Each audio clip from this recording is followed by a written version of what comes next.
في النموذج ال 12 بيقول لي برضو اذا كانت ص بتساوي الداله دي، فان منحنى الداله يكون محدب لاسفل في الفتره.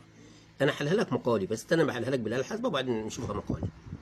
طيب نيجي هنا على نفتح الاله بتاعتنا وبعدين نضغط على مود 7، وفي اله طبعا مود 5 ومود 4.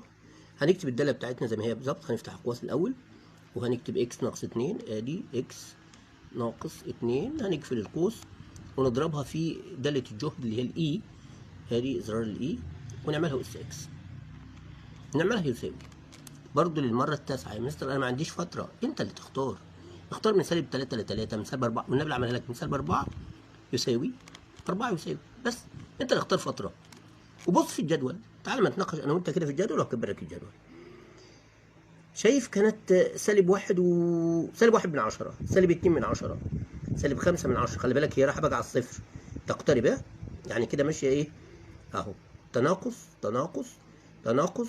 سالب 1 برضو لسه ما زالت تناقص. عند الصفر هتقف على محور الصادات عند السالب 2. ركز بقى، من بعد السالب 2 نزلت تحت شويه، سالب 2 و7 من 10، هتبدا تزيد اهو صفر وبعدين 20 وبعدين 109 تبدا تزيد. طيب وهتبدا تزيد من صفر لعند المال النهائي اللي هو التحدب لاسفل. تعال اوريها لك بقى. اولا انت هتجيب المشتقه الاولى، ادي المشتقه الاولى هنخلصها هتطلع كده. هجيب بقى المشتقه الثانيه منها، الاولى في المشتقه الثانيه زي الثانيه المشتقه الاولى، انا اعملها لك اهي. هتساوي بالصفر هتطلع س بصفر اهو. هي بدات تتناقص، انا كنت عامل لك سالب 4 سالب 4 بدات تتناقص تتناقص تتناقص تتناقص وبدات تزيد. لما كانت بصفر كانت واقفه على محور السطح عند سالب 2، بدات تزيد اهو، ده اسمه كده تحدب لاسفل. من صفر لما لا نهايه، وطبعا هنا كان تحدب لايه؟ لاعلى. يبقى هنا محدبه من صفر لعند الما لا نهايه. اشوفكم في فيديو اخر.